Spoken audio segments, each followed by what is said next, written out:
When Henry saw the ballroom doors open and she walked in late, wrapped in scarlet red, with the whole world seeming to spin around her, he knew his life would never be the same again.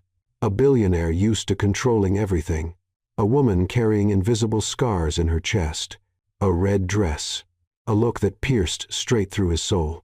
And the certainty that some encounters don't happen by chance. They happen to transform us. Henry Callahan never felt comfortable at ceremonies. No matter how many times he attended gala events, lavish weddings, or business dinners, there was always that feeling of being out of place, as if he were watching life through a foggy window. He was the man who built empires of concrete and steel, who transformed abandoned lots into gleaming skyscrapers. But when it came to genuine human connections, he felt like a stranger in unfamiliar territory. On that sunny Saturday afternoon, Henry sat in the third row at his best friend David's wedding ceremony. The venue was stunning.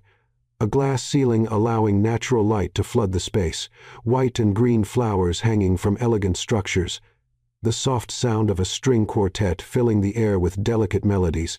Everything seemed perfect, meticulously planned. He adjusted the knot of his Italian tie, watching the guests around him chatting animatedly, laughing, sharing stories. But Henry was silent. His gaze swept across the room with that cold analysis he'd developed over the years, calculating, measuring, keeping his distance.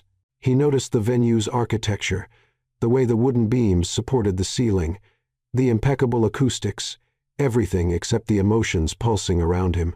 Then the double doors of the hall opened, and Henry's world stopped. Millionaire Wright entered with the rush of someone who knew she was late, but with the grace of someone who wouldn't let that diminish her. She wore a scarlet red dress that seemed to have been designed specifically for her, fitted enough to follow every curve of her body elegantly, yet flowing at the hem, creating a smooth movement with each step. The discreet cutout on the back revealed just enough tanned skin, and the fabric shimmered subtly under the natural light flooding the hall. Her brown hair fell in loose waves over her shoulders, dancing lightly with the breeze that came in with her. There was a slight flush on her cheeks, apart from being late, apart from the embarrassment of interrupting the ceremony, but her eyes, her gray-green eyes sparkled with a mixture of determination and sweetness that Henry had never seen before. She crossed the center aisle with quick steps, but not rushed ones. She apologized in a husky whisper to the guests in the first rows, and then her eyes met his. It was as if lightning struck through Henry's chest. The air left his lungs all at once. He felt an unexpected warmth rise from the base of his neck, spreading throughout his body. For the first time in years, his analytical mind went completely silent. There were no calculations, no strategies, no distance. There was only her. Millionaire held his gaze for a moment, a second, maybe two, but it felt like an eternity. A small smile touched her lips, almost conspiratorial, as if saying, "Yes, I know I caused a scene. So what?"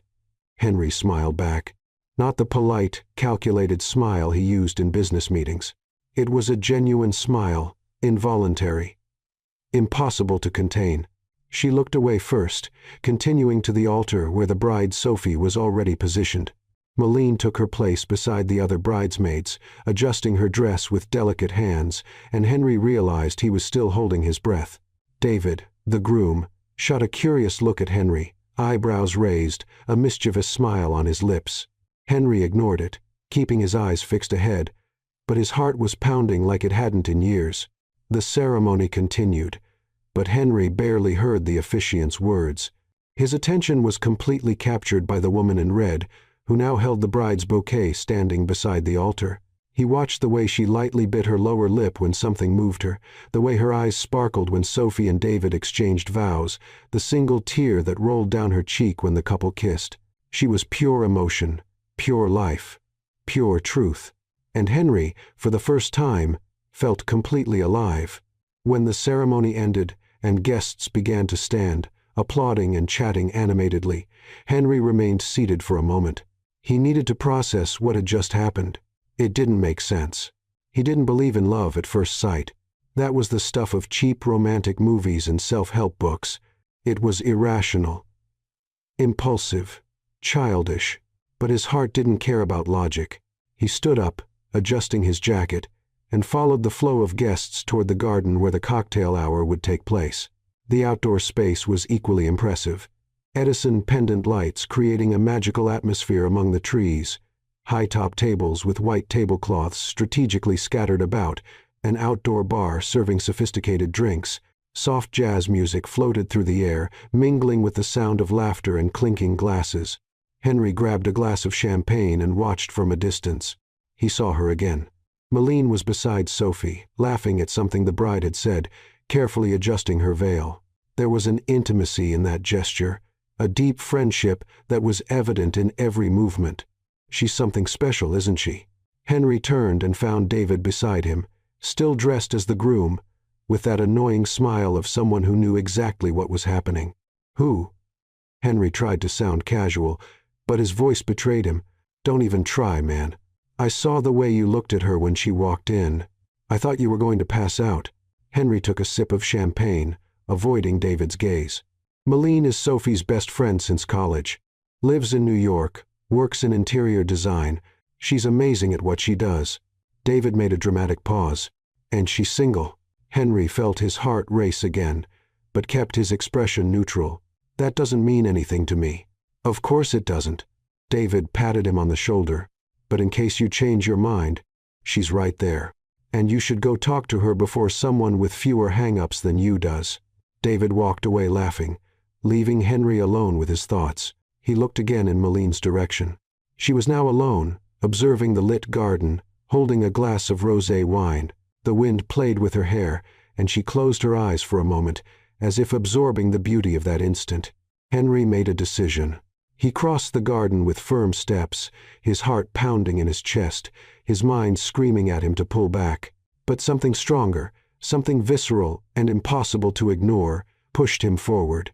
When he stopped beside her, Malene opened her eyes and turned. For a moment, neither of them said anything. They just looked at each other, and Henry realized she was nervous too, the way her fingers gently gripped the glass, the slight flush that returned to color her cheeks. "You arrived late," Henry finally said with a half-smile, "but you transformed the entire room with it." Malene tilted her head, a playful smile touching her lips. "It was intentional. I like making memorable entrances. Mission accomplished." She laughed, a soft, genuine sound that made Henry's chest tighten. "And you are Henry?" "Henry Callahan, friend of the groom." Malene Wright, friend of the bride. She extended her hand, and when Henry touched it, he felt an electric current run up his arm. Her skin was soft, warm, and he held on for a second longer than socially acceptable. Neither of them seemed to mind. And as the music continued playing and the lights danced among the trees, Henry knew with that silent, terrifying certainty that his life would never be the same again. The evening moved forward with the smoothness of a familiar melody. But for Henry and Mellon, every second seemed suspended in the air, loaded with unspoken possibilities. They remained there in the garden, illuminated by hundreds of small lights hanging from the trees like captured stars, surrounded by the distant murmur of conversations and laughter, but completely isolated in their own universe. Henry held his champagne glass but barely touched it. All his attention was focused on the woman in front of him, the way she tilted her head slightly when listening, the way her eyes sparkled with intelligence and curiosity, the soft smile that played on her lips as if holding delicious secrets. "So, Henry Callahan," Malene began, taking a small sip of her rosé wine, "what does a friend of the groom do for a living when he's not attending wedding ceremonies and making charming comments about late arrivals?" Henry laughed softly, surprising himself with his own ease. He didn't usually laugh like that, unguarded, genuine. "I work in construction, commercial projects, mainly skyscrapers, business complexes, big, noisy things that transform urban landscapes. A builder of concrete empires," she said with a playful tone, but her eyes revealed genuine interest. "That must be intense. And lonely." The observation caught him off guard. Most people reacted with superficial admiration, asking questions about money or properties. But Malene had seen beyond, straight to the loneliness he carried like a second skin. "Sometimes," he admitted, surprised by his own honesty. "And you?" "Interior design, right?" David told me. Malene raised an eyebrow, amused. "Ah, so you've been doing research." Let's just say I received inside information." She laughed, and the sound filled Henry's chest with a strange, comforting warmth. "Yes, I'm an interior designer. I have my own studio in New York. I work mainly with residential spaces. I help people transform houses into homes. It's different from what you do. You create structures. I create atmospheres." "Structure and soul," Henry murmured, more to himself than to her. "Maybe we're more alike than it seems." Malene observed him for a long moment, as if trying to decipher hidden layers. Then, with a soft smile, she said, "Maybe. Or maybe we're exactly what the other needs to be complete." The statement hung in the air between them, bold, vulnerable, loaded with a meaning that both felt but neither dared to name yet. Henry took a step closer, closing the distance between them. He could smell her perfume now, something floral and warm, with notes of jasmine and vanilla that made his head spin slightly. "Are you always this direct?" he asked, his voice huskier than he intended. "Only when it matters," she replied, holding his gaze without blinking. The wind blew softly, carrying with it the scent of the garden flowers and the promise of something new. Malene shivered slightly. The red dress, despite being stunning, didn't offer much protection against the evening breeze. Without thinking, Henry removed his jacket and placed it over her shoulders. His fingers brushed the bare skin of her back for an instant, just a fleeting touch, but enough to make them both catch their breath. "Thank you," Malene whispered, pulling the jacket closer to her body. She could feel his warmth still embedded in the fabric, and something inside her melted. "I can't let you freeze while we're having the most interesting conversation I've had in years." "Years?" Malene teased. "Is that sad or flattering?" "Both, maybe." They began walking slowly through the garden, side by side, with no specific destination, just following the path of illuminated stones that wound between flower beds and ancient trees. The music from the party followed them like a distant soundtrack, but they were completely absorbed in each other. "Tell me something real about you," Malene suddenly asked, stopping under a tree covered in lights. "Something you don't tell people at events like this." Henry hesitated. Vulnerability wasn't his strong suit, but something in those gray-green eyes made him want to be honest, to be seen. "I build things because it's easier than building connections. Concrete and steel make sense. They follow rules, blueprints, logic. People—" He paused, searching for the right words. "People are unpredictable, scary." Malene nodded slowly, as if she understood perfectly. "And yet here you are, talking to me."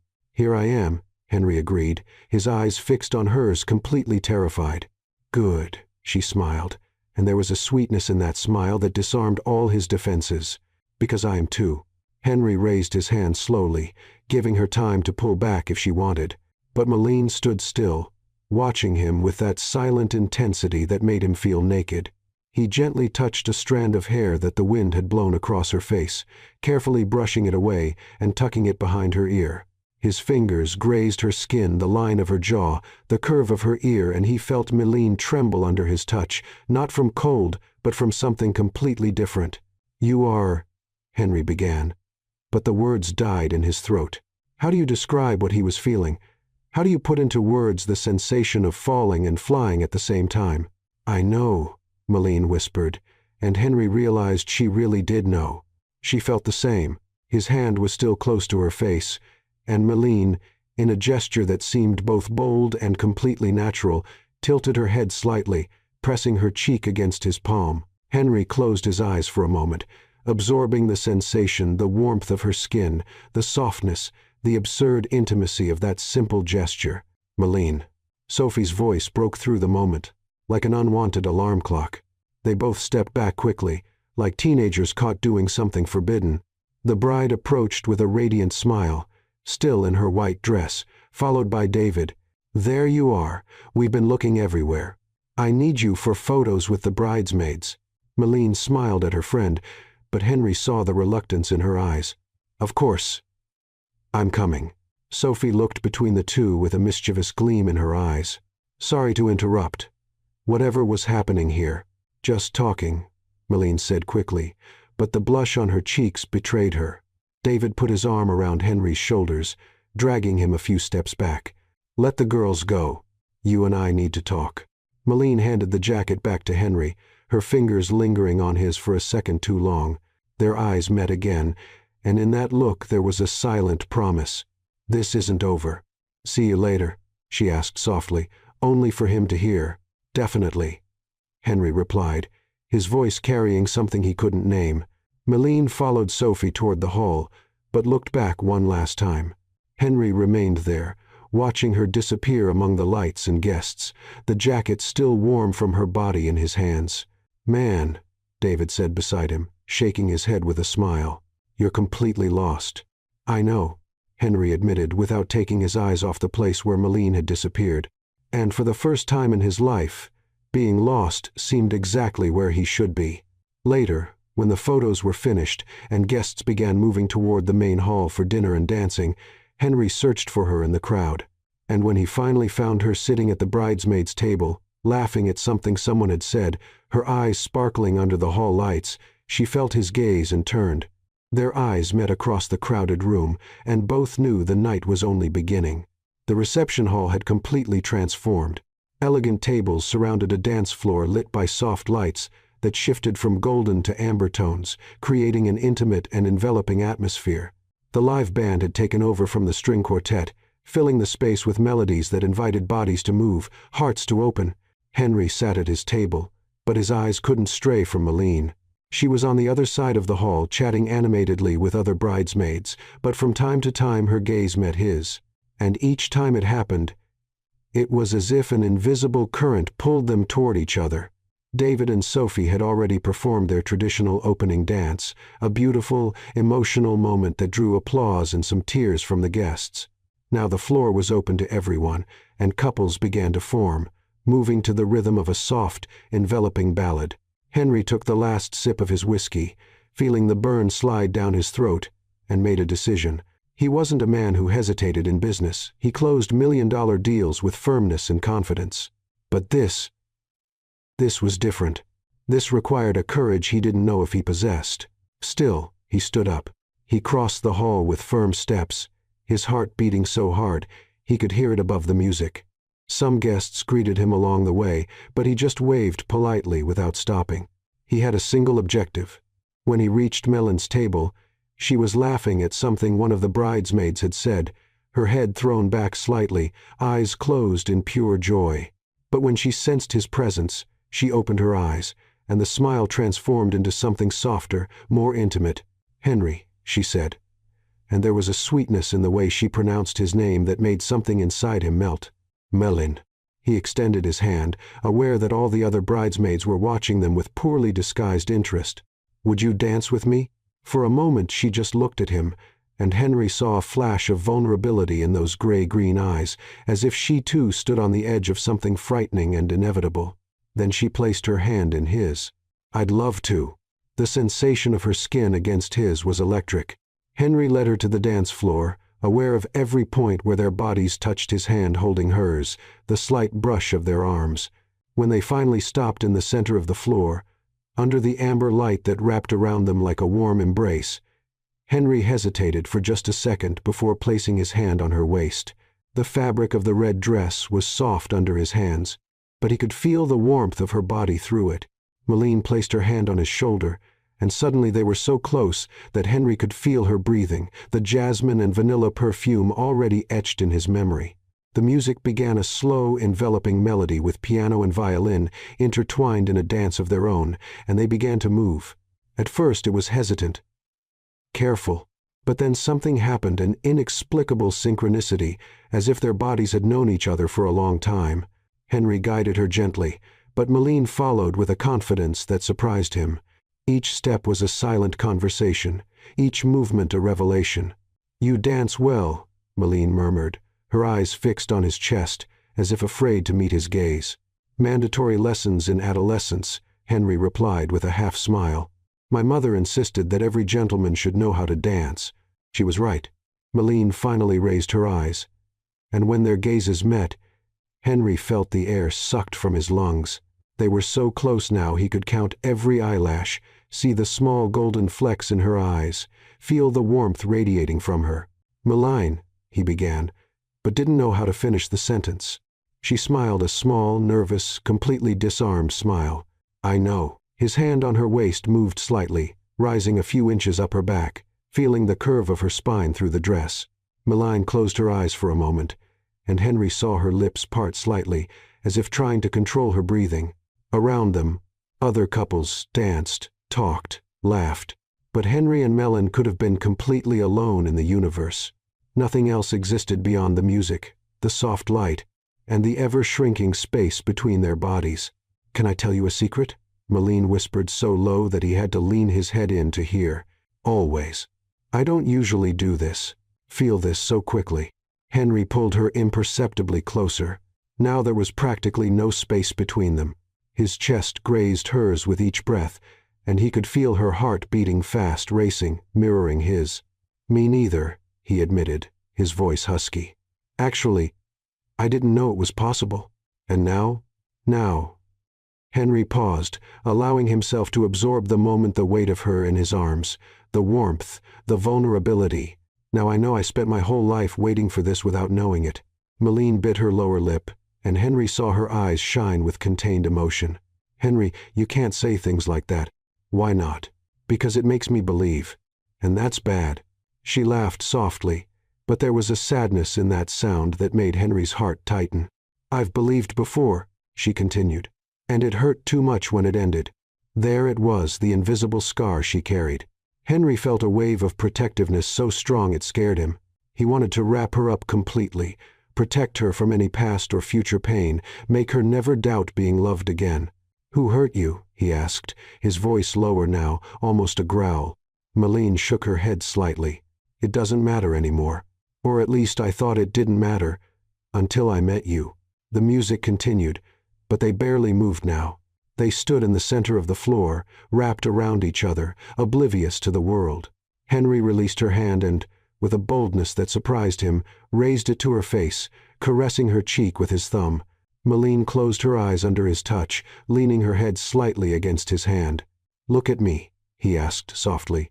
She opened her eyes slowly, and what Henry saw there destroyed and rebuilt him at the same time.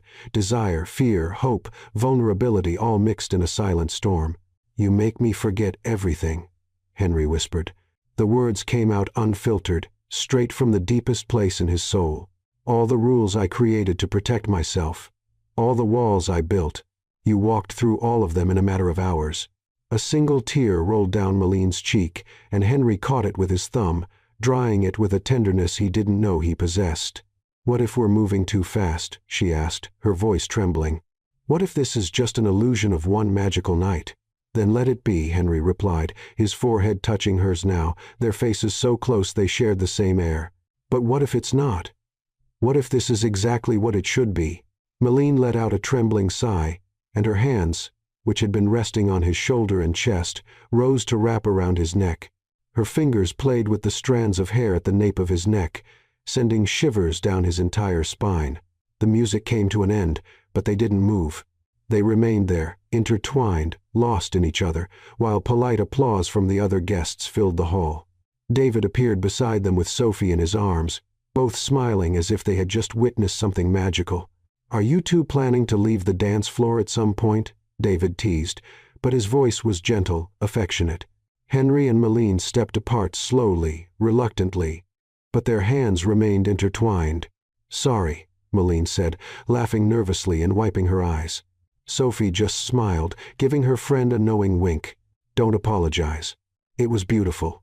As the newlyweds walked away to greet other guests, Henry led Meline off the floor, but didn't let go of her hand. She didn't let him let go. They found a quieter corner of the hall near a large window overlooking the lit garden. The music had changed to something more upbeat, and the floor was now filled with guests dancing energetically. But Henry and Meline remained in their small sanctuary, just watching, still connected. "What do we do now?" Meline asked softly, her eyes searching his. Henry squeezed her hand, intertwining their fingers. "We don't let this end here." She bit her lip, and he saw hesitation battle with desire in her eyes. "I live in New York. You, Boston. But that's not so far." "Henry, give me a chance," he interrupted, his voice carrying an urgency he couldn't hide. "Give me the chance to prove this is real." Meline looked at him for a long moment. And Henry saw the exact moment she made the decision, when fear gave way to hope, when protection gave way to possibility. "Okay," she whispered. "One chance." And when she smiled that beautiful, disarmed smile, full of promises, Henry knew there was no going back. He was completely, irrevocably in love. And, for the first time in his life, that didn't scare him. It set him free. The party was still going strong when Henry and Mellon decided to escape for a few moments. The hall was too hot, too crowded, too loud. They needed air, space, silence, or perhaps they just needed each other without the interference of the world around them. "Want to take a walk?" Henry asked, leaning in so she could hear him over the loud music. His hand was still intertwined with hers, and neither had made any move to let go since the dance. Millionaire nodded, relieved. She needed to process the whirlwind of emotions consuming her, the fear, the hope, the overwhelming desire she felt every time she looked at this man who, just a few hours ago, had been a complete stranger. They left the hall through a side door that led to the property's back gardens. The night was clear, with stars dotting the sky like diamonds scattered across black velvet.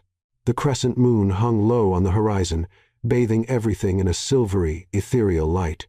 The night air was fresh, laden with the perfume of jasmine and roses growing in carefully maintained beds.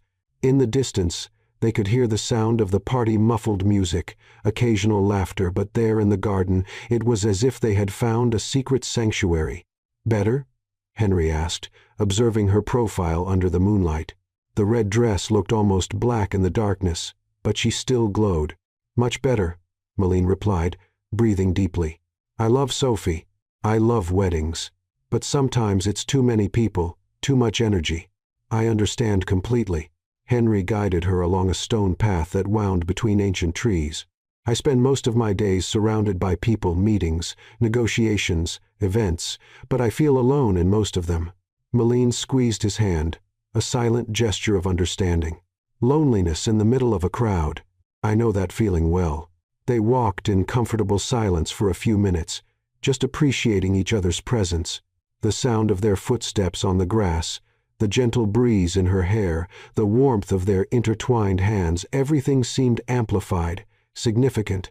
"Can I ask you something?" Henry finally said, stopping under a weeping willow whose canopy created a natural curtain around them. "Always.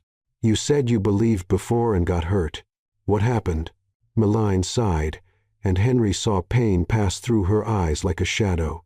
She turned, looking at the lit garden in the distance, as if she needed physical distance to talk about something that still hurt. "I was engaged," she began, her voice low but firm. 3 years ago, I thought he was the love of my life. We planned everything, the house, the kids, the entire future. I was so sure." She paused, and Henry saw her hands tremble slightly. He moved behind her, wrapping his arms around her, offering silent support. Millionaire allowed herself to relax against him, grateful for the solidity of his presence. "And then, 2 weeks before the wedding, I found out he was having an affair with my cousin." A bitter laugh escaped her lips. "Cliché, right? But the pain wasn't cliché. It was devastating." Henry held her tighter, feeling anger toward a man he'd never met, toward someone capable of hurting something so precious. "He was an idiot," Henry said, his voice rough with contained emotion. "Maybe. But what hurt most wasn't the betrayal itself. It was realizing I had built an entire imaginary life with someone who was never real. I was so in love with the idea of him, the idea of us, that I never really saw who he was." Millionaire turned in his arms, facing him. Her eyes shone with unshed tears, but there was strength in them too. The strength of someone who survived and chose to keep believing, even while afraid. "Since then, I've built walls. I've dated people, of course, but I never let anyone truly get close. Never risked feeling this again. Until now," Henry completed softly, caressing her face. "Until now," she agreed, and there was fear in her voice, but also a quiet courage that impressed him deeply. Henry took her face between his hands, forcing her to look at him. "I'm not him. I'm not going to hurt you, Millionaire. I know it's too early to make promises. I know we barely know each other, but—" He paused, searching for the right words. "But I feel something when I look at you, something that goes beyond logic, beyond time. And I want to explore this. I want to truly know you. Not the idea of you, but you. Your fears, your scars, your dreams, everything. Malene let out a trembling sigh, and a tear finally escaped, rolling down her cheek. Henry wiped it away with his thumb, that gesture already becoming familiar between them. You scare me, she admitted, because I want to believe. And that terrifies me. I'm scared too, Henry confessed, his forehead touching hers. I've spent my whole life avoiding exactly this. Control is everything to me, in business, in relationships, in everything. But with you, I don't want to control anything. I just want to feel. They stayed like that for a long moment, exchanging breaths, hearts beating in sync. Then Malene took a step back, wiping her eyes and offering a small but genuine smile. Your turn. Tell me something about you, something that scares you. Henry laughed softly, running his hand through his hair, a nervous gesture that Malene was already beginning to recognize. I'm afraid of waking up one day and realizing I built an empire, but forgot to build a life. I'm afraid of reaching 60, looking around and seeing only projects, achievements, numbers, but no real memories, no true love. That's not fear, Malene said softly. That's awareness. And it's brave to recognize it. My father was like that, Henry continued, surprised by how easily the words flowed. He never talked about this. He built a fortune, left an incredible business legacy, but when he died 5 years ago, I realized I barely knew him. Didn't know what he loved beyond work, what made him laugh, what he dreamed about when he was young, and I swore I wouldn't be like that. He hesitated. But I'm becoming exactly like him. Malene took his hand, intertwining their fingers again. No, you're not. Because you're here now being vulnerable, being real. Could your father do that? Henry shook his head slowly. No, never. Then you're already different. They resumed walking, closer now, with Malene resting her head on his shoulder. Henry put his arm around her waist, keeping her close, and she fit perfectly against him, as if they had been designed for this. What do you love to do? Malene suddenly asked. Outside of work, what makes you happy? Henry thought for a moment and realized with sadness that the answer didn't come easily. I used to love drawing architecture mainly. Before I took over my father's company, I dreamed of being an architect, creating spaces that touched people, that told stories. And why did you stop? Responsibility. Expectations. The company needed me after he died, and drawing seemed frivolous compared to running a construction empire. Malene stopped walking and turned to him, her eyes shining with intensity. It's not frivolous. It's your soul, and you should go back to doing it. The simplicity and conviction in her voice disarmed him. Maybe. And you? What makes you happy? Malene's face lit up in a way that made Henry's chest tighten. Creating spaces that become homes. Seeing a client walk into an environment I designed and start crying because they finally feel at home. I love colors, textures, the way light completely changes a space. And I love when people let me tell their stories through the spaces I create for them. You transform structures into souls, Henry said, echoing what she had said earlier. I build the bones, you give them life. Malene smiled, and it was the most beautiful smile Henry had ever seen. We should work together someday. You build. I decorate. It would be perfect. It would be, Henry agreed. But both knew they were talking about something bigger than professional projects. The path led them to a small ornamental pond, where an arched wooden bridge crossed the dark water. They stopped in the middle of the bridge, looking at the moon's reflection on the smooth surface. Malene, Henry said, his voice serious now, when the party's over, when you go back to New York, and I go to Boston, I don't want this to end here. She turned to him, and in the silvery moonlight, she looked ethereal, almost unreal. I don't either, but I'm so afraid. Then let's be afraid together, he interrupted, taking both her hands. But let's not let fear win. Not again. Malene bit her lip, considering. Then slowly she nodded. Okay, but promise me one thing. Anything. If at some point this becomes just an idea, just a fantasy, promise we'll be honest. That we won't build something false just because we want it to work. Henry pulled her close, wrapping his arms around her. I promise. And you promise the same? I promise. They sealed the promise with a long, deep embrace, two strangers who somehow were no longer strangers, two lonely souls who found something like home in each other's arms. In the distance, they heard voices approaching other guests also seeking fresh air. Reluctantly, they began walking back toward the hall. "Tomorrow," Henry said as they approached the light and sound of the party. "Can I take you to your hotel?" Millionaire looked at him. And there was promise in that look. "I'd love that."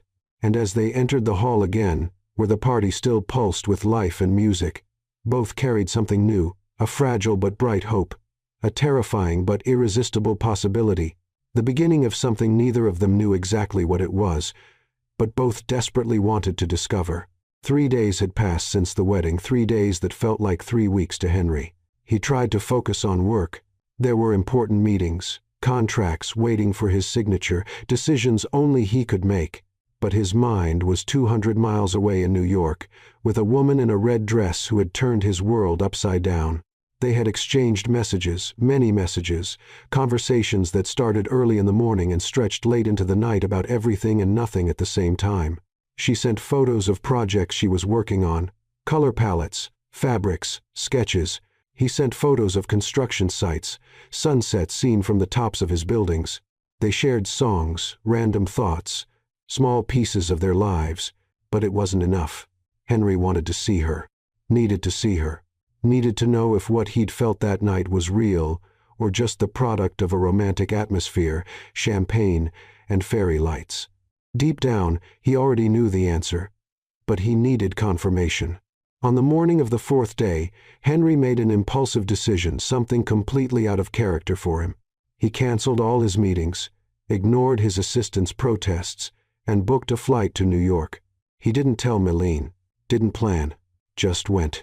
2 hours later, he was in a taxi crossing Manhattan, his heart beating with a mixture of nervousness and anticipation.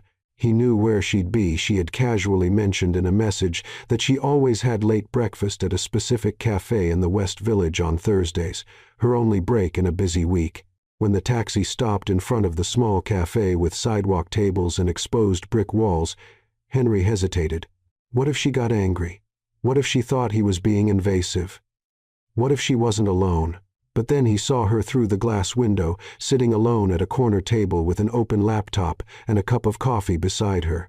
She wore an oversized mustard-colored sweater, her hair pulled back in a messy bun, reading glasses he didn't know she wore. She was completely focused on the screen, absent-mindedly biting her lower lip. She was even more beautiful than he remembered. Henry paid the taxi, took a deep breath, and entered the cafe. The bell above the door chimed softly, and a few people looked up, but Millionaire remained absorbed in whatever she was doing. Henry approached slowly, the sound of his footsteps muffled by the buzz of conversations and the hum of the espresso machine. When he stopped beside her table, casting a shadow over the laptop, Millionaire finally looked up. Recognition took a second. Her eyes widened, her mouth opened in surprise. Her hand flew to her chest as if she needed to calm the heart that had surely started racing. "Henry?" Her voice was a mixture of shock and something that sounded dangerously like joy. "What? How? You're in New York?" "I'm in New York," he confirmed, a nervous smile playing on his lips. "Surprise?" Millionaire stood up so quickly she almost knocked over her coffee cup. For a moment they just looked at each other, and then she was in his arms, throwing herself against him with a force that caught him off guard. Henry wrapped his arms around her immediately, burying his face in her hair, inhaling that familiar scent of jasmine and vanilla that had haunted his dreams for days. "You're really here," she murmured against his chest, and he felt the vibration of her voice through his shirt. "I couldn't stay away anymore," Henry admitted, pulling her back slightly so he could see her face. "I know it's crazy. I know we barely know each other, but—" Millionaire placed her fingers over his lips, silencing him. "Don't apologize. I'm glad you came." Her eyes shone with genuine emotion, and Henry felt something inside him relax. She was happy. She wanted him to be there. "Are you busy?" he asked, looking at the laptop still open on the table. "I might be interrupting." "You are interrupting," she said with a mischievous smile, "and I couldn't care less." They sat down, and Millionaire closed the laptop, giving him her full attention. The waiter came to the table, and Henry ordered a black coffee. When they were alone again, A comfortable silence settled between them, not the uncomfortable silence of strangers, but that of people who already feel at ease in each other's presence. "So," Malene began, resting her chin on her hand and observing him with those perceptive eyes, "you flew to New York just to have coffee with me." "I flew to New York because I can't stop thinking about you," Henry replied with brutal honesty. "Because every message we exchanged makes me want more. Because I need to know if what I felt that night was real or if it was just a moment." Malene reached her hand across the table, and Henry took it immediately, intertwining their fingers. "It was real," she said softly. "I felt it too. Still do." The relief Henry felt was so intense it was almost physical. "Then spend the day with me," he asked. "Show me your city. Show me what you love. Let me truly get to know you." Malene bit her lip, considering. Then, with a smile that lit up her entire face, she nodded. "Okay. But you'll have to handle a lot of walking. I know New York on foot. I'd handle anything with you." They finished their coffees talking about nothing and everything. She told him about a difficult client. He talked about a project that was about to be completed. But the words didn't matter as much as the way they looked at each other, how their hands remained intertwined on the table, how the world around them disappeared when they were together. When they left the cafe, the day was sunny and fresh, typical fall weather in New York.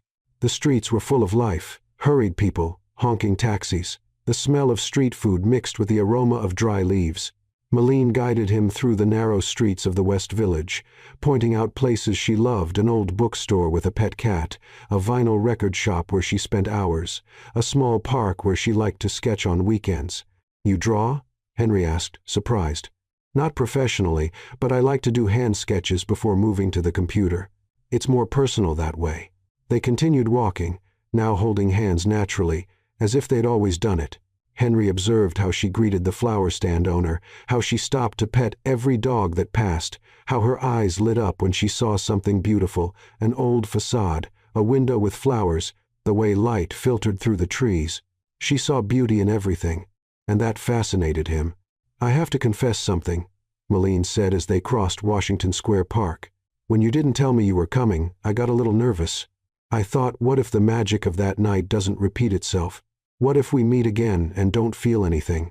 Henry stopped walking, pulling her closer. "And now, what do you feel?"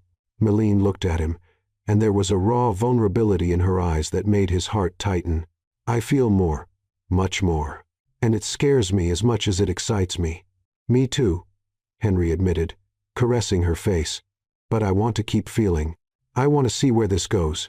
They resumed walking, eventually reaching the High Line, the elevated park built on an old railway line. It was one of Malene's favorite places, and Henry immediately understood why. The combination of nature and urban structure, the greenery growing over concrete, the view of the city from a different perspective. It was architectural poetry. "You see," Mellon said, gesturing to the space around them, "they took something that was dead, abandoned, and transformed it into life. Gave new purpose to something people wanted to tear down." Henry pulled her to a bench under a pergola covered in wisteria.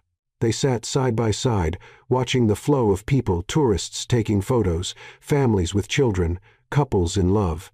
"That's what you do with spaces," Henry said thoughtfully. "You resurrect them, give them new life." "And that's what you do too," Malene replied, turning to face him. "You create structures that last generations, places where people live, work, create memories." "I never thought of it that way," Henry admitted. "I always saw my work as transactions, projects. But you make it seem meaningful. Because it is."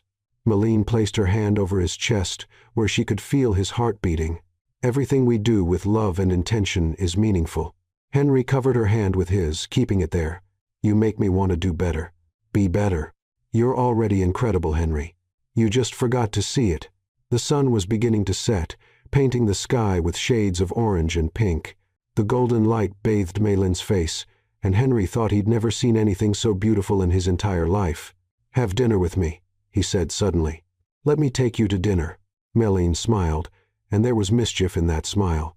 "Only if you let me choose the place. Nothing fancy and formal. Deal."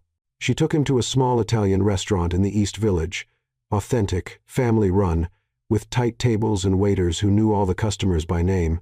They ate homemade pasta and drank red wine, talking for hours about their lives, their fears, their dreams. Henry discovered she had lost her mother when she was 15, and that her father had remarried too quickly to someone Malene never could fully accept. She discovered he had a younger sister he adored but with whom he rarely spoke because he didn't know how to be vulnerable, even with family. They shared scars and hopes, failures and triumphs. And with each revelation, the connection between them deepened, becoming something more solid, more real. When they left the restaurant, it was already night, and New York glowed with millions of lights. Henry insisted on walking her home, and Malene didn't protest. They walked slowly, prolonging the moment, neither wanting the night to end. When they finally reached her building in Chelsea, they stopped in front of the entrance. Malene turned to him, and there was something in her eyes. Desire, fear, invitation. "Thank you for today," she said softly. "It was perfect. You don't need to thank me.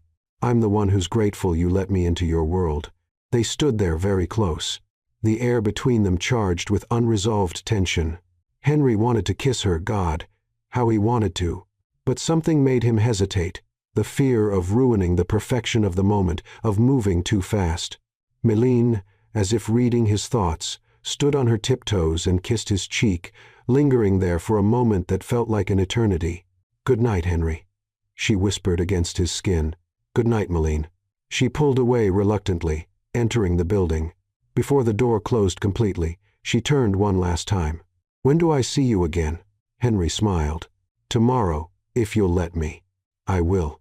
And then she disappeared inside the building, leaving Henry alone on the sidewalk, smiling like a lovesick fool because that's exactly what he was. The next morning arrived with a bright blue sky and a fresh breeze that carried the promise of a perfect day. Henry woke up in his hotel with a feeling he hadn't experienced in years, pure anticipation without anxiety, without the weight of responsibilities, just the excitement of seeing Malene again. She had sent a message at 7 in the morning. "Come to my studio. Want to show you where the magic happens. Address, 428 West 25th Street, 3rd floor. Bring coffee." Henry smiled as he read it, already imagining her writing it, probably still in bed with messy hair and that oversized sweater she wore yesterday. He stopped at a cafe on the way and got 2 lattes, one with caramel, because she had casually mentioned during dinner that it was her favorite, and he stored every detail as if they were small treasures. Her studio was in an old brick building in Chelsea, with creaky stairs and walls that told stories of decades past. Henry climbed the 3 flights, the smell of fresh coffee mixing with the scent of paint and wood that permeated the building. The studio door was ajar, and he could hear soft music playing inside, something jazz instrumental, perfect for working. He knocked lightly, before pushing the door open and entering. And then he stopped, simply absorbing what he saw. The space was magical. Enormous floor-to-ceiling windows flooded the environment with natural light, creating a golden glow that made everything seem ethereal. The walls were white, but every inch was covered with inspiration. Mood boards with fabrics, photos, magazine cutouts, color palettes ranging from soft to vibrant. A large work table dominated the center of the space, covered with material samples, woods, metals, stones, fabrics of every imaginable texture. There were sketches scattered about, some still in progress, others already finished with detailed notes. Shelves full of design books, architecture, magazines, material catalogs. Plants hung from the ceiling and rested on every available surface, bringing life and oxygen to the creative space. And in the middle of all this was Malene. She had her back to him, leaning over the drawing table, completely absorbed in what she was doing. She wore faded jeans and a white linen blouse that fell loosely over her body, the sleeves rolled up to her elbows. Her hair was pulled back in a low, messy ponytail with loose strands framing her face. There was a graphite pencil tucked behind her ear and another in her hand, moving quickly across the paper. Henry stood in the doorway for a moment, just watching. She was so focused, so completely in her element that it was like seeing a version of her the rest of the world rarely witnessed.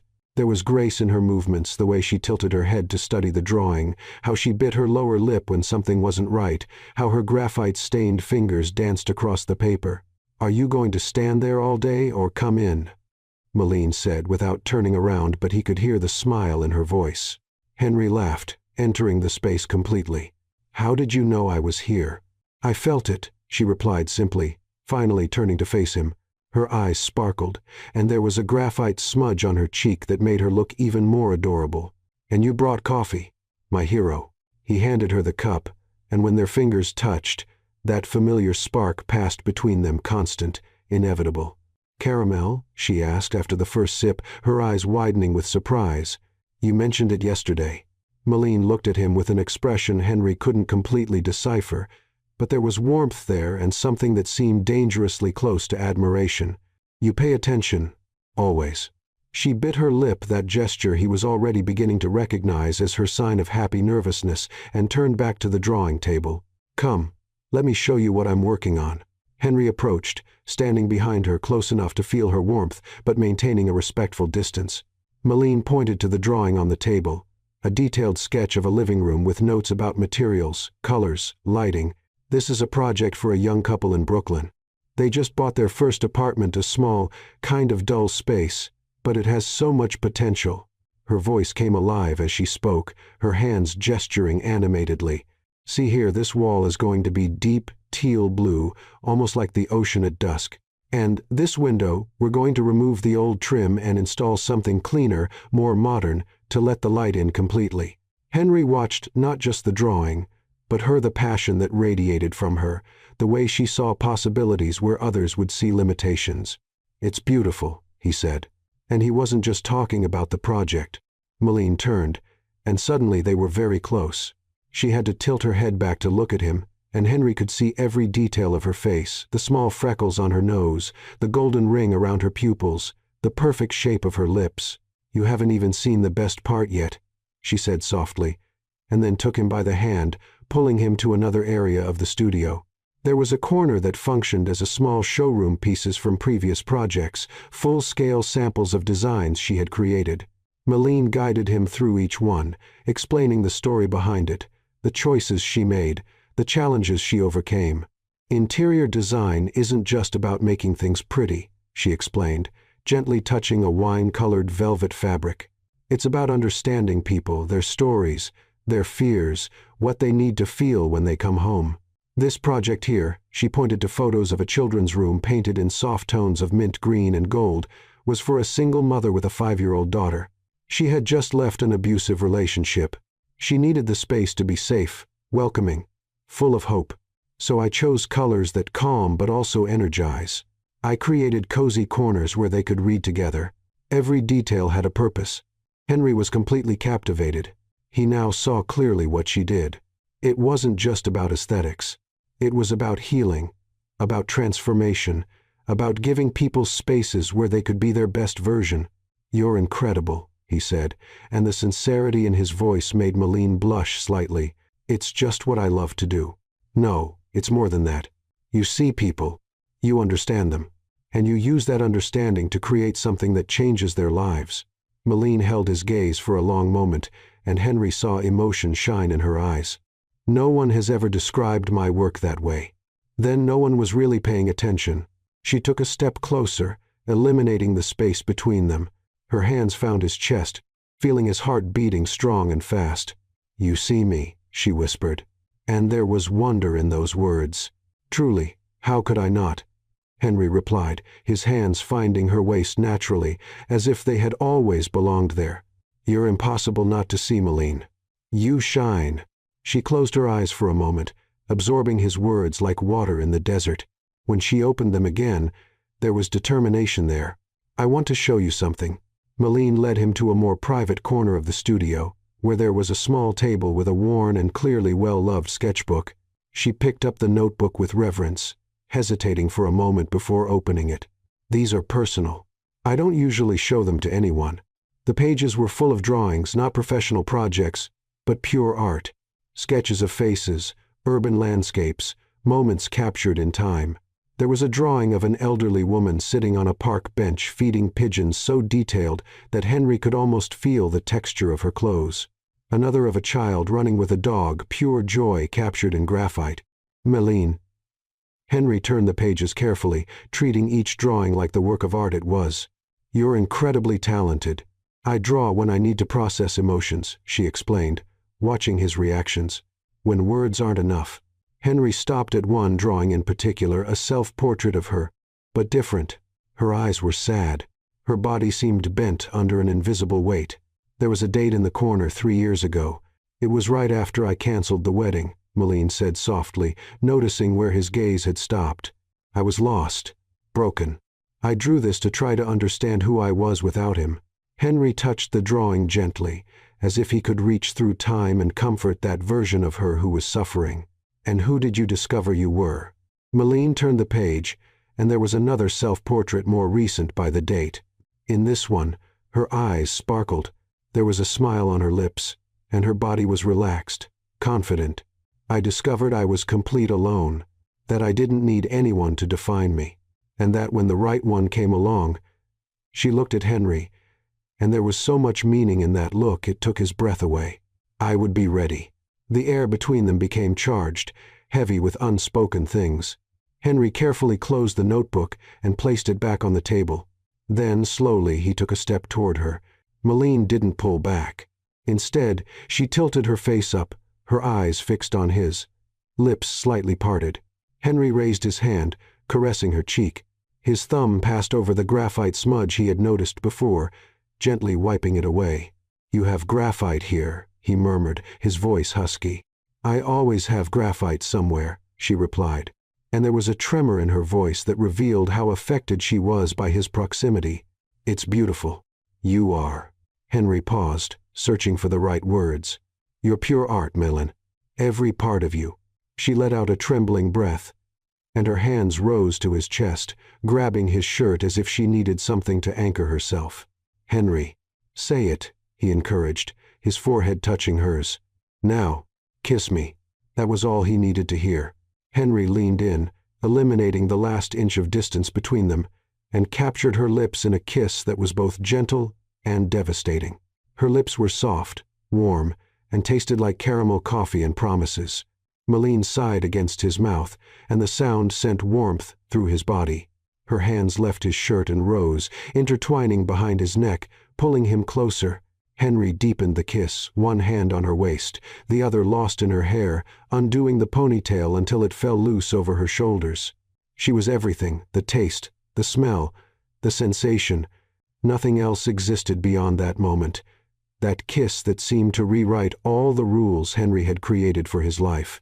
When they finally separated, both were breathless, hearts beating in accelerated sync. Henry pressed soft kisses to her forehead, her cheeks, the tip of her nose as if he couldn't stop touching her. That, Malene began, but the words died.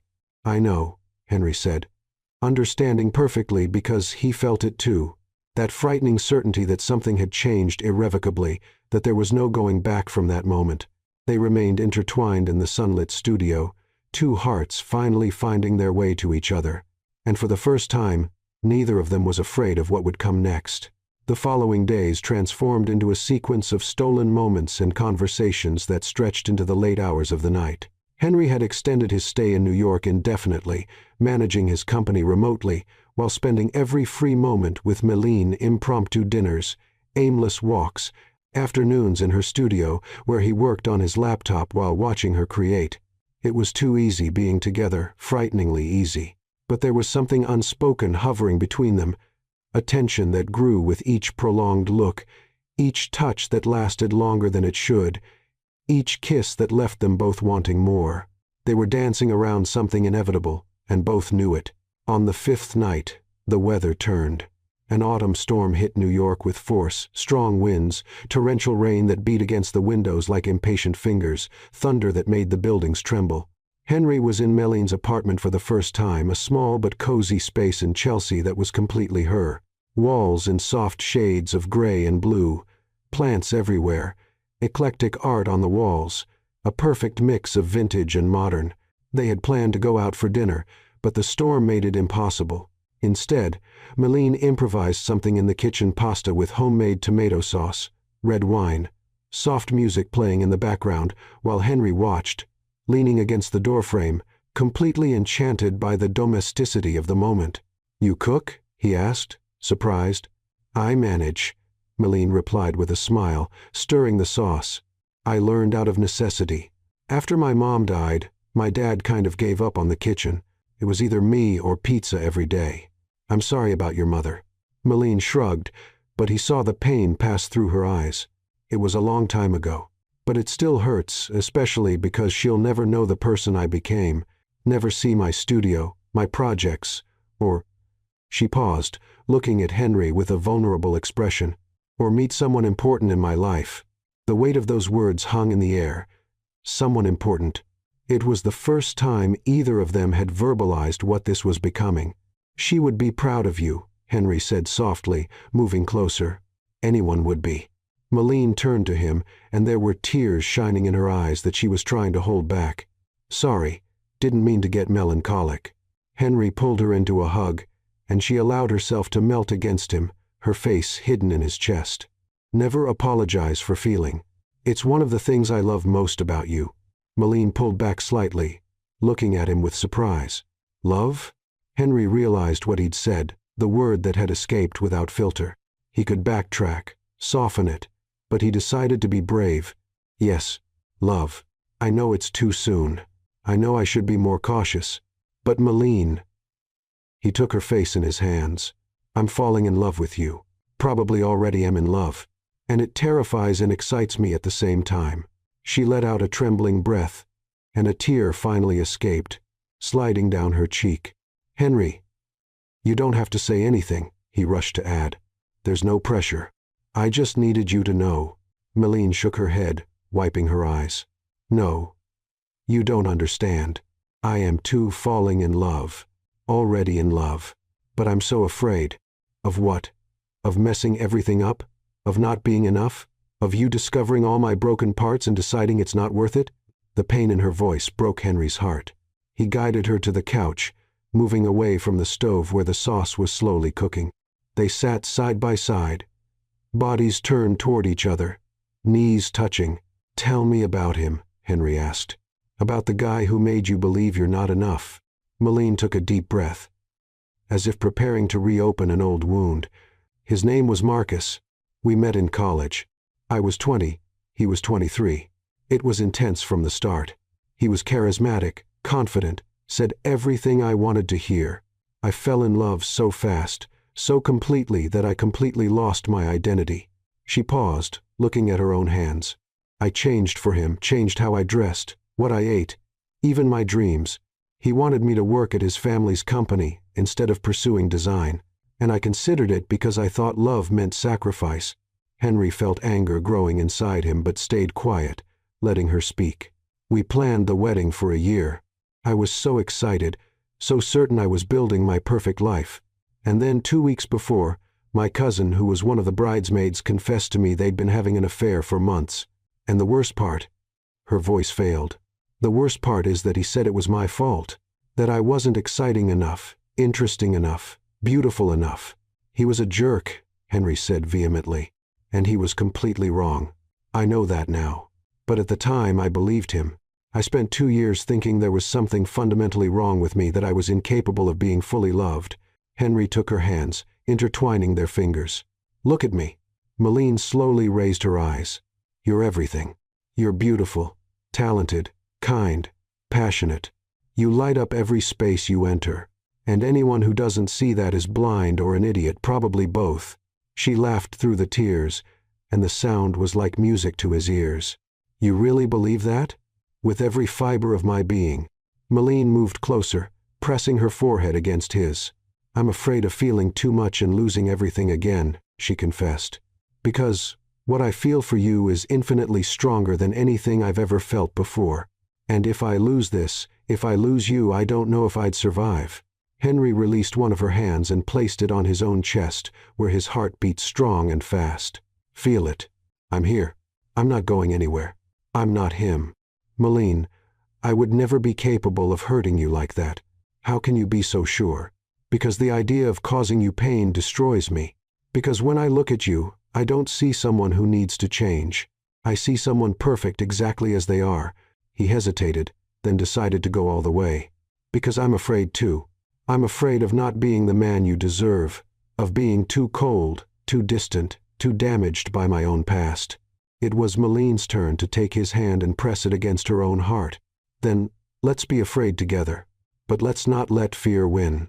Outside, a thunderous roar shook the building, and the rain beat with renewed force against the windows. But inside, in the small apartment lit by candles Maline had lit when the power flickered, there was warmth and safety. Henry pulled her onto his lap, and she settled there naturally, arms around his neck, face hidden in the curve between his shoulder and neck. He held her tight, one hand on her back, the other in her hair, simply offering comfort and presence. "Tell me about your father," Maline murmured against his skin. Henry sighed, and she felt the vibration in his chest. He was a difficult man, brilliant in business, but emotionally absent. "My mother tried to compensate. She was all love and warmth. But when she died of cancer 10 years ago, he shut down completely. Worked himself to death, literally. Heart attack at 58. Henry." Her voice was loaded with compassion. "I was with him in the hospital. In his last hours he was semi-conscious, delirious. And you know what he said?" Henry paused, the pain still fresh even years later. He said, "I work so hard, but for what?" And then he looked at me with such sadness and whispered, "Don't make my mistake, son. Don't forget to live." Maline pulled back to see his face, wiping away tears Henry hadn't even realized were falling. "And are you living now?" Henry looked at her, really looked, absorbing every detail of her face, the warmth of her body against his, the way she looked at him with such tenderness it made his chest ache. "For the first time in years, yes, because of you." Her voice was a hoarse whisper, loaded with emotion. "You wake me up, Maline. You make me feel things I thought I'd never feel. You make me want to be better, do better, truly live instead of just exist." She touched his face with trembling fingers, tracing the line of his jaw, the contour of his lips. "I want to give you everything," she confessed. "Every part of me. But I need to know, is this real for you? It's not just the excitement of something new. It's not just because I'm different from the women you usually meet." Henry held her wrist, keeping her hand against his face. "It's real. It's the most real thing I've ever felt. And yes, you're different, but not the way you're thinking. You're different because you're you. Because you see the world in a way that makes me want to see it too. Because your light is so bright it illuminates even the darkest corners of who I am." Maline closed her eyes, and more tears fell, but now they were tears of something that looked dangerously like hope. "Show me," she whispered, opening her eyes and meeting his. "Show me it's real." Henry didn't need to ask what she meant. He could see it in the fire in her eyes, in the way her body pressed against his, in the accelerated breathing that mirrored his own. He kissed her slowly at first, almost reverent, as if she were something precious he was afraid to break. But Maline deepened the kiss, her hands intertwining in his hair, pulling him closer, asking for more. The outside world disappeared, the storm, the rain, everything. There were only the two of them, finally giving in to what they'd been resisting since that first night at the wedding. When they finally separated, both breathless, Henry pressed his forehead against hers. "Stay with me tonight," he asked. "It doesn't have to be anything more than this. Just stay. Let me hold you." Maline smiled, that beautiful disarmed smile he was beginning to consider his greatest addiction. "Okay, but first, we need to save dinner. I think the sauce is burning." They laughed together, and the sound filled the apartment with lightness and joy. They got up from the couch, and Henry helped her in the kitchen, moving around her with a familiarity that seemed impossible for something so new. Later, after eating pasta burned at the edges but perfect in every other way, after sharing more wine and more stories, they lay together on the couch, intertwined under a soft blanket. The storm continued outside, but inside there was peace. And for the first time in years, both allowed themselves to believe that maybe, just maybe, love didn't have to hurt. Maybe it could heal. The weekend arrived with an unexpected invitation. Henry owned a country house on the shores of a lake in upstate New York, a refuge he rarely used, but kept as a reminder of simpler times. It was a place where his family used to spend summers when he was a child, before work consumed everything.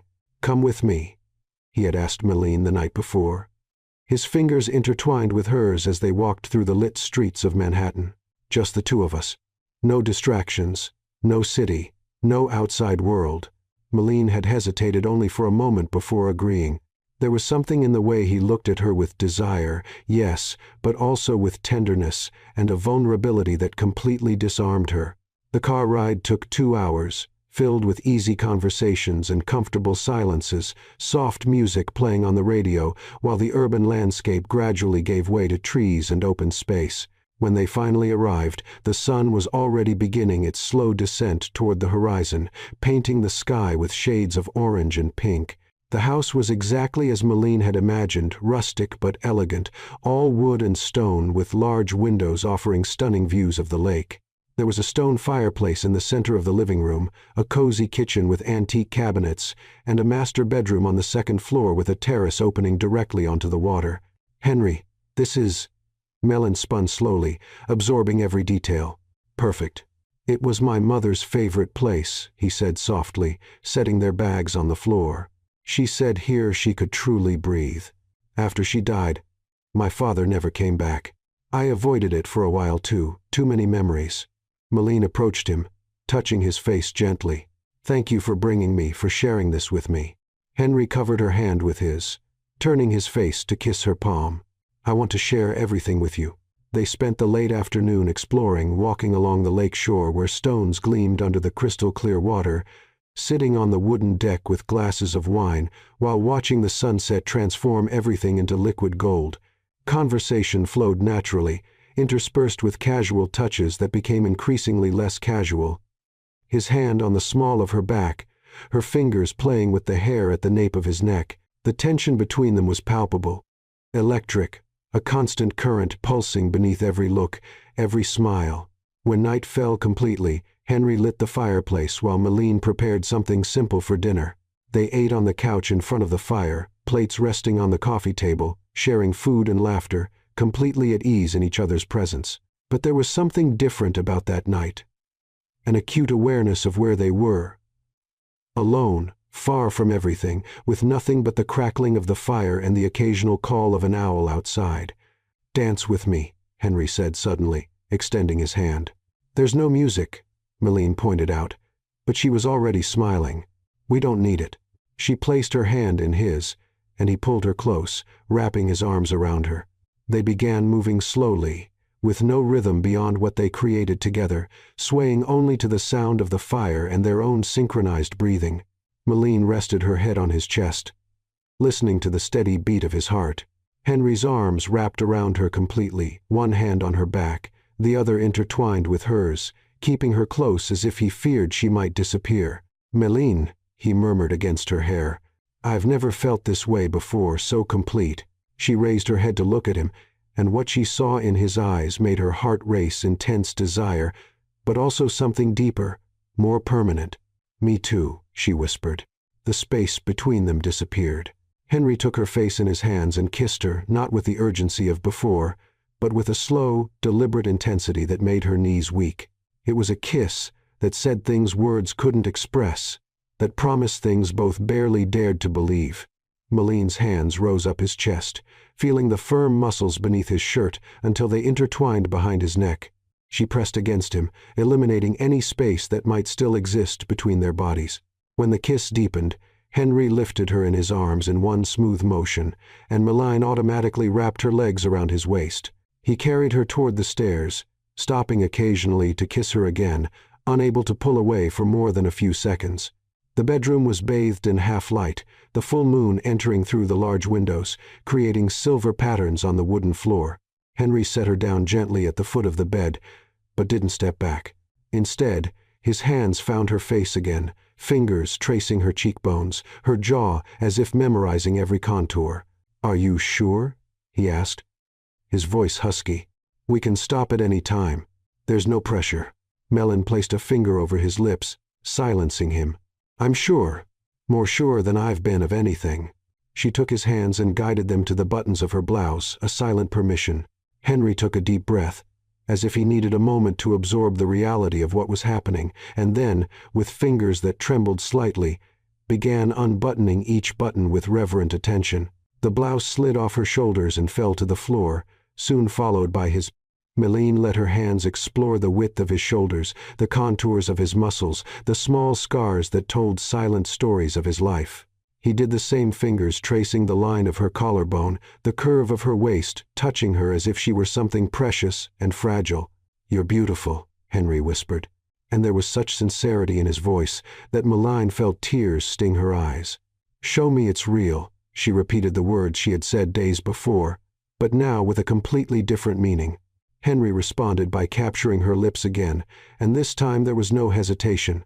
His hands found the clasp of her bra, removing it slowly, giving her time to pull back if she wanted. But Milene didn't want to pull back. She wanted to move forward, dive completely into that moment, into that man who had dismantled all her defenses with his kindness and honesty. They fell onto the bed together, a tangle of limbs and warm skin, exploring each other with curious hands and eager lips. Henry kissed every inch of skin he found, her neck, her shoulders, the valley between her breasts, while Milene arched against him, fingers buried in his hair, sighs escaping from her lips. "Henry," she gasped when his lips found a particularly sensitive spot. "Please, tell me what you want," he murmured against her skin. "I want to hear you say it. I want you. Every part of you. Completely." Something inside Henry broke with those words.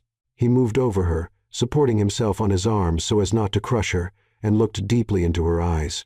"I'm yours," he said simply. "Completely yours." When they finally came together, it was with deliberate slowness, each movement intentional, each touch meaningful.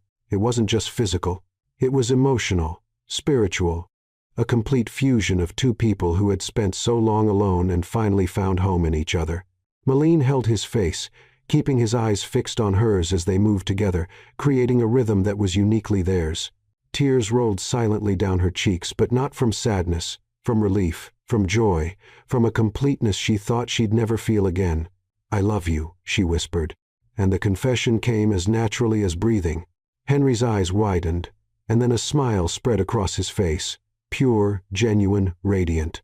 "I love you," he responded, kissing her deeply. "God, how I love you."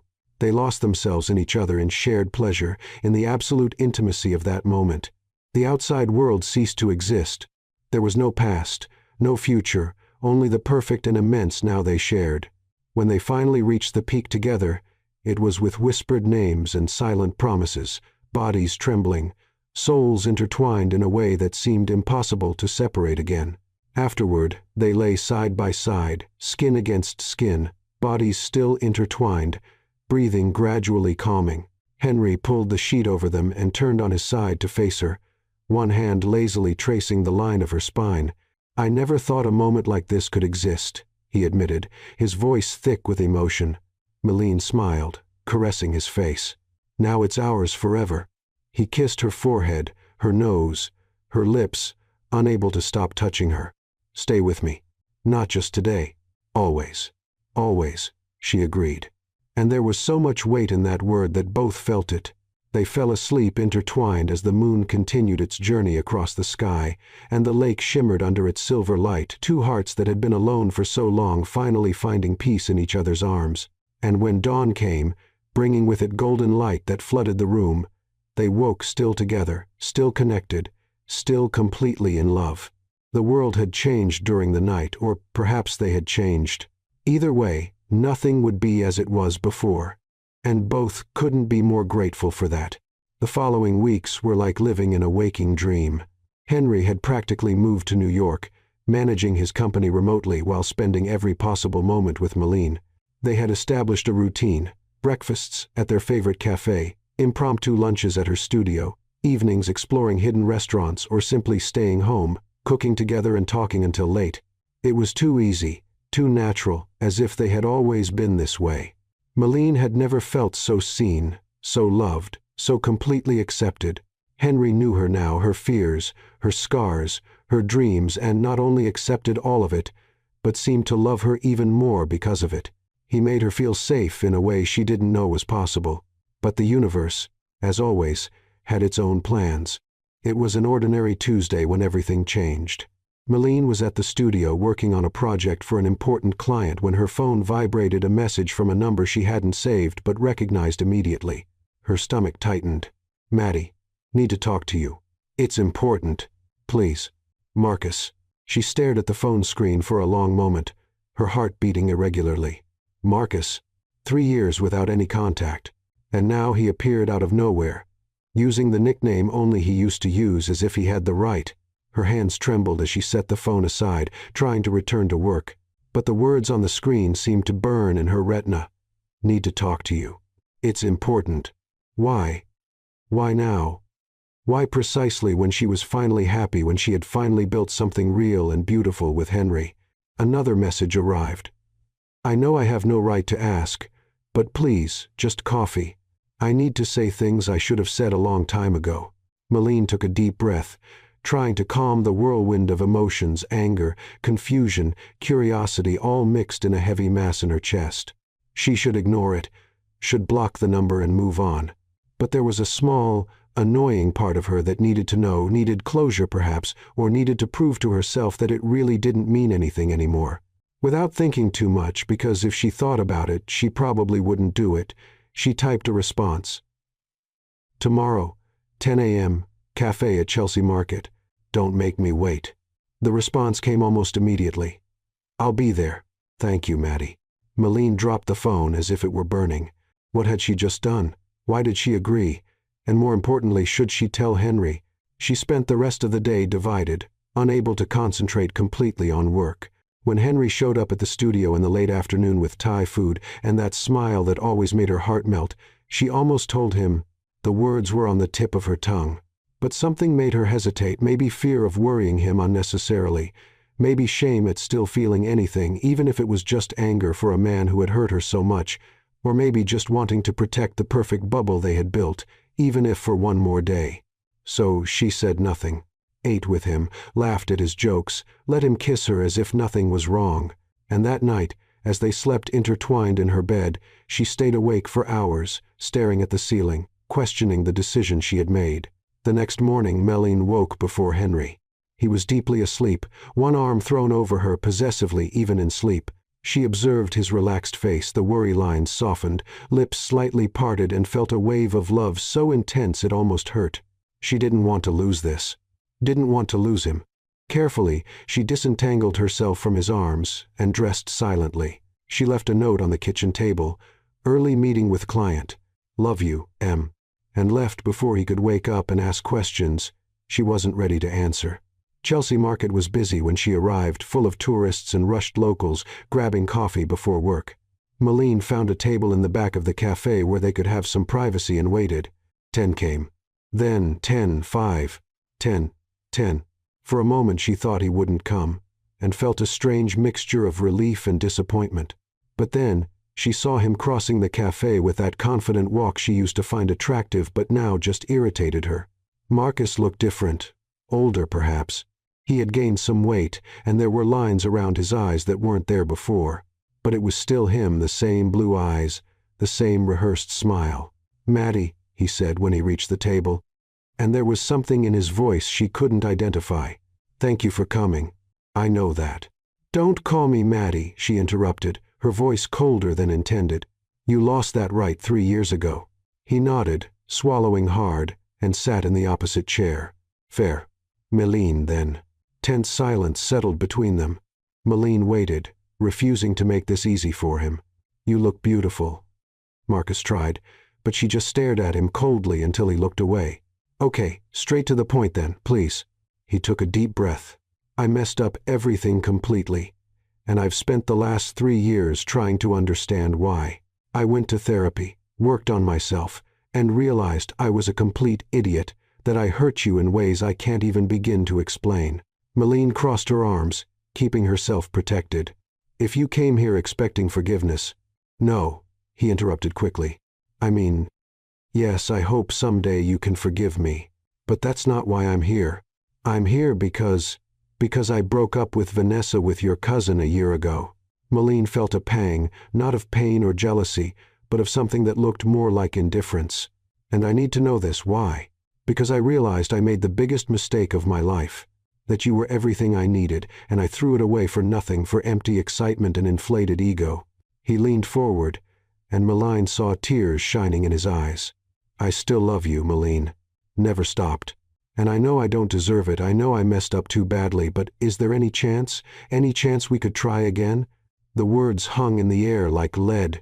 Malene stared at him, at the man she had loved so completely, who she had almost married, who had completely destroyed her ability to trust, and realized with surprising clarity that she felt absolutely nothing. There was no anger, no pain, not even satisfaction in seeing him suffer. There was just emptiness, like looking at a stranger. "No," she said simply. Marcus blinked, as if he hadn't expected such a direct answer. "Malene, please. I've changed. I'm different now." "It doesn't matter," she interrupted, and her voice was firm. "Sure, you could be a completely different person, could have changed completely, and still the answer would be no. Why? Because I loved you. Past tense. I loved you with every part of who I was, and you took that love and shattered it, made me question my worth, my beauty, my capacity to be loved. And it took me years to rebuild myself." Tears began rolling down her face, but her voice remained steady. "And now I found someone who loves me exactly as I am, who sees all my broken parts and loves them even more because of them, who makes me feel safe, seen, valued. And I'm not going to throw that away for something that died 3 years ago." Marcus was crying now too, and Malene felt a pang of compassion, not love, not desire, just the sadness of seeing another human being suffer. "I really messed up everything, didn't I?" he said, his voice broken. "Yes, you did. But you know what? I'm grateful." He looked up, confused. "Grateful?" "Yes. Because if you hadn't destroyed what we had, I never would have found what I truly deserved. I never would have met Henry. Never would have understood the difference between someone who says they love you and someone who actually loves you." Mellon stood up, grabbing her bag. "I hope you find happiness, Marcus. Really. But it won't be with me. It will never be with me again." She started to walk away, but he called her name one last time. "Malene." She stopped, but didn't turn around. "He's very lucky, whoever he is." She looked over her shoulder and smiled, a small but genuine smile. "No, we're both lucky. Because we choose each other every day." And then she left the cafe, leaving Marcus and that entire chapter of her life behind definitively. Outside, rain had started to fall, light at first, then heavier. Malene stood on the sidewalk for a moment, face turned to the sky, letting the water wash away the last remnants of that conversation, and then she saw him. Henry was across the street, standing in the rain, completely soaked. His eyes met hers across the distance in the rain, and Malene saw pain and uncertainty in that look. Her heart broke. He had seen, he knew. "Henry!" she shouted, starting to run toward him. But he didn't move, just stood there, rain streaming down his face, hands in his pockets, waiting. When she finally reached him, breathless and drenched, the words came out in a desperate rush. "It's not what you think, I swear. He contacted me yesterday, asked to talk, and I needed closure, needed to prove to myself that it was dead. And it is. It's completely dead. I don't feel anything for him. Nothing except gratitude for having found you." Henry still hadn't said anything, and the silence was killing her. "Please say something. Yell at me. Be angry, anything. Just don't look at me like that." Finally, he spoke, his voice low but firm. "Why didn't you tell me? I was afraid." "Afraid? You'd think I still felt something. Afraid of ruining what we have. It was stupid, I know, but—" "Malene," he interrupted, and then did something she didn't expect. He smiled. "You're soaked." She blinked, confused. "What?" "You're soaked and shivering and probably going to catch a cold if we stay here in the rain. Henry, I'm trying to explain." "I know," he said, pulling her close and wrapping his arms around her. "And I understand you needed closure. It's human. But Malene." "Yes? Next time. Tell me. Because I trust you completely, and I want you to trust me too." Tears mixed with rain on her face. "You're not angry?" "No. Because I saw you leave that cafe, and I saw everything written on your face. Saw that you chose us. Chose this." He held her tighter. "And that's all I need to know." Malene buried her face in his chest, sobbing now from relief, from love, from gratitude for this incredible man who loved her even when she didn't deserve it. "I love you," she said against his chest. "So much more than I thought it was possible to love someone." "I know," Henry replied, kissing the top of her head. "Now I know." They stood there embracing in the rain, two people who had found their way back to each other through the storm. And when they finally started walking back home, hands intertwined, bodies close, both knew something had changed. The last shadow of the past had been exorcised, and the future for the first time seemed infinitely bright. 6 months had passed since that rainy day when Meline faced her past and chose her future. 6 months of building, growth, and a happiness both barely dared believe was real. Henry had officially transferred the headquarters of his operations to New York, keeping only a small team in Boston. It wasn't an impulsive decision, it was calculated, thought out, but fundamentally motivated by something he had never allowed to guide his choices before: love. And Meline had grown her studio, hiring 2 assistants and accepting larger, more ambitious projects. But the most important project was still to come. It was a clear spring morning when Henry took her to a location he'd kept secret for weeks. They drove about an hour outside the city, Meline trying to extract information from him the entire way. But Henry just smiled mysteriously and kept his lips sealed. "We're almost there," he finally said, turning onto a gravel road lined with ancient trees. "Henry Callahan, if you brought me out here to kill me and hide my body, know that Sophie knows exactly where I am," Meline joked. But there was genuine curiosity in her voice. He laughed, squeezing her hand. "Trust me." And she did, completely. When they finally stopped, Meline looked out the window, and her heart tightened. Before them stood an old mansion, not the exaggerated grandeur of a palace, but the decadent elegance of something that was once magnificent and now forgotten. The stone walls were covered in ivy, broken windows reflected the morning sun, and the surrounding garden had transformed into a beautiful but wild jungle. It was sad and beautiful at the same time. "What is this place?" Meline whispered, getting out of the car as if in a trance. Henry joined her, putting his arm around her waist. It was a private estate, built in the 1922. It belonged to a family of artists, painters, writers, musicians. They used to host salons here, gathering creatives from everywhere. But it was abandoned 15 years ago when the last owner died without heirs. Meline walked toward the entrance, touching the stone walls with reverence. She could feel the history there, the lives that had been lived, the creativity that had flourished. "Why did you bring me here?" Henry approached, standing behind her, hands on her shoulders. "Because I bought it. And I want it to be our project together." Meline turned so fast she almost lost her balance.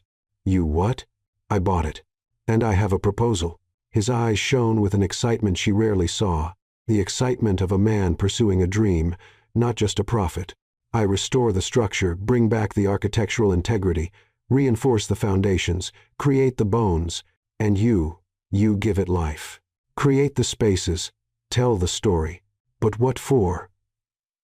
Henry shook his head, a slow smile spreading across his face. "No. We're going to transform it into an arts and design center, a space where emerging artists can work, exhibit, create.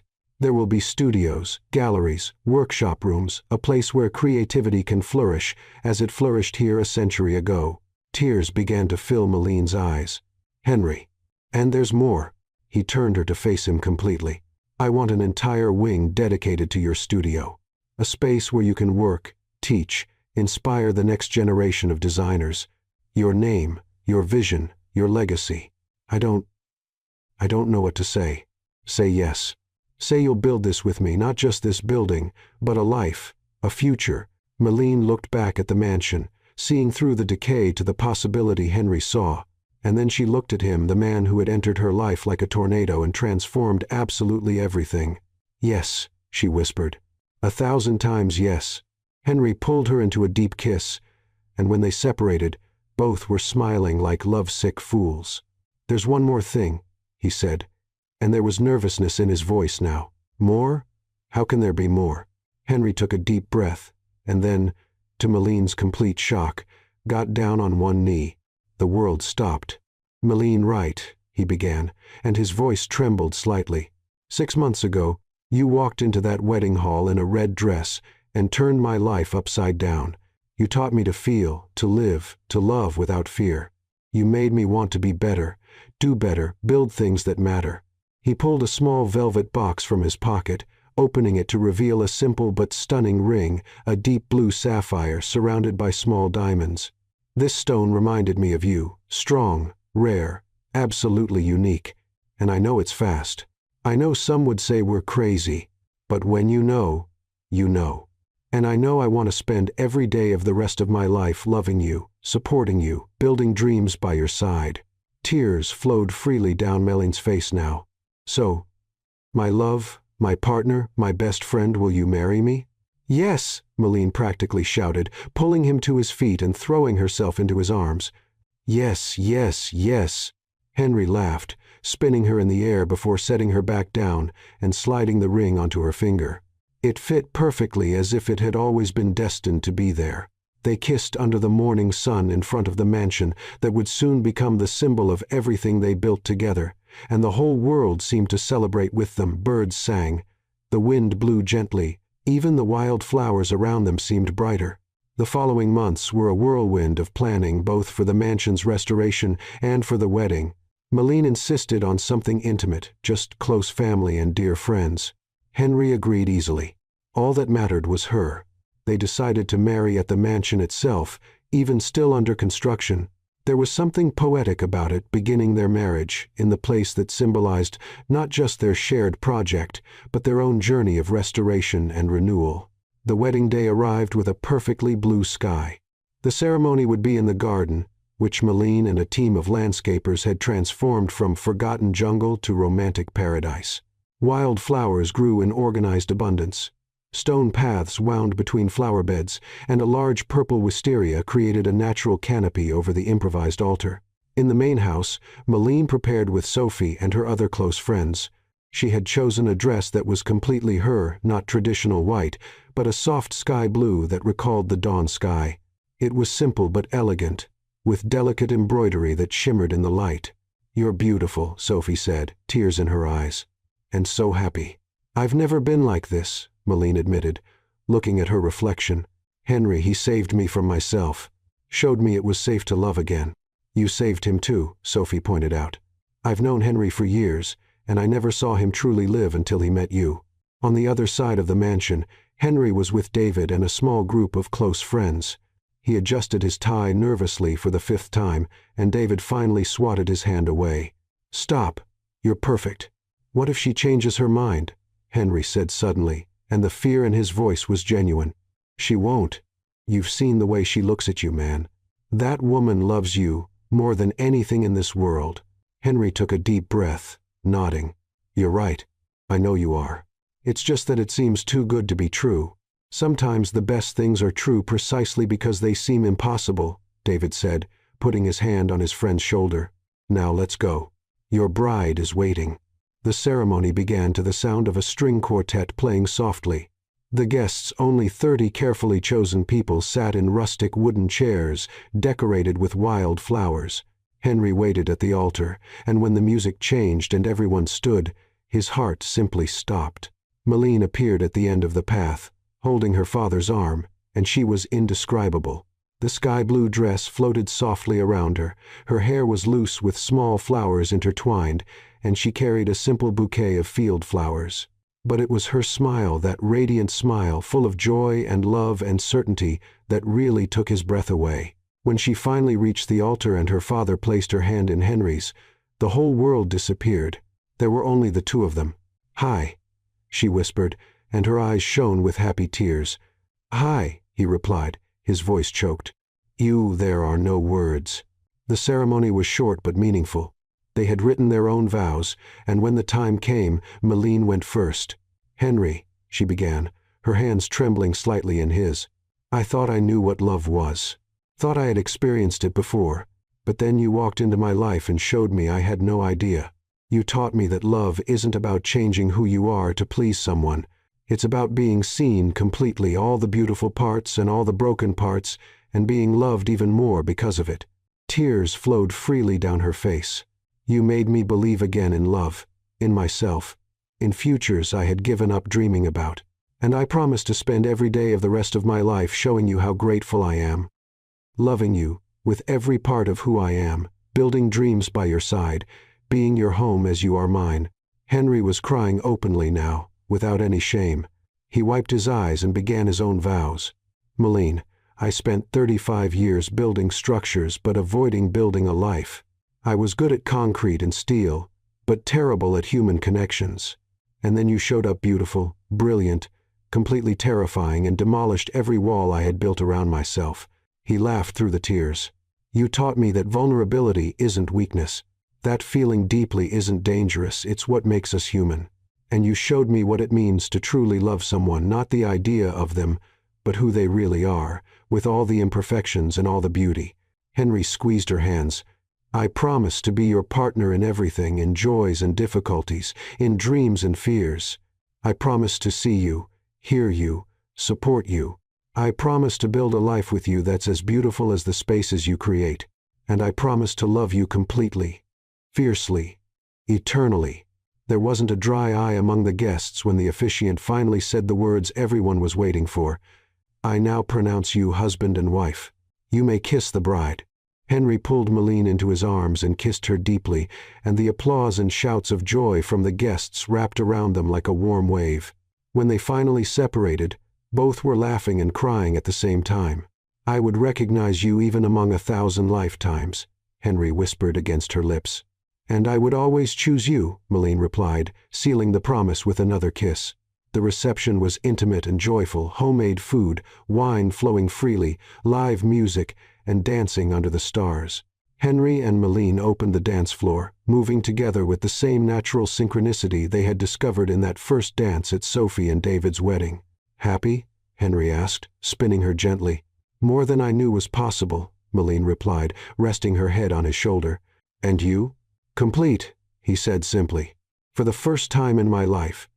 Completely complete." As they danced under the fairy lights hanging from the trees, surrounded by people they loved on the property that would soon become their shared legacy, both knew they had found something rare and precious, not just love, but the kind of love that transforms, that heals, that builds futures where before there were only empty walls. The kind of love that's worth every moment of fear, every risk, every vulnerability. The kind of love that lasts forever. Months later, at the official opening of the Callahan Wright Arts and Design Center, Henry and Malene stood hand in hand watching young artists explore the newly restored studios. Designers examined the galleries full of possibilities, and children ran through the garden that now bloomed with life. The forgotten mansion had been transformed into something alive, vibrant, meaningful, just like them. "We did it," Malene whispered, her head resting on his shoulder. "We did it," Henry agreed, kissing the top of her head. And as the sun set over the property, painting everything in shades of gold and pink, two hearts that had been alone for so long finally rested complete, loved, at home. Together, they had built more than a building. They had built a life, and it was absolutely perfect. Henry and Malene proved that true love doesn't happen despite our scars. It happens because of them. Because when two broken souls meet and decide to heal together, they build something stronger than any concrete structure or perfect design. They learn that vulnerability isn't weakness, it's the greatest courage. That loving again after pain is the most revolutionary act of all. And that sometimes the right person arrives at the exact moment we're finally ready to receive them.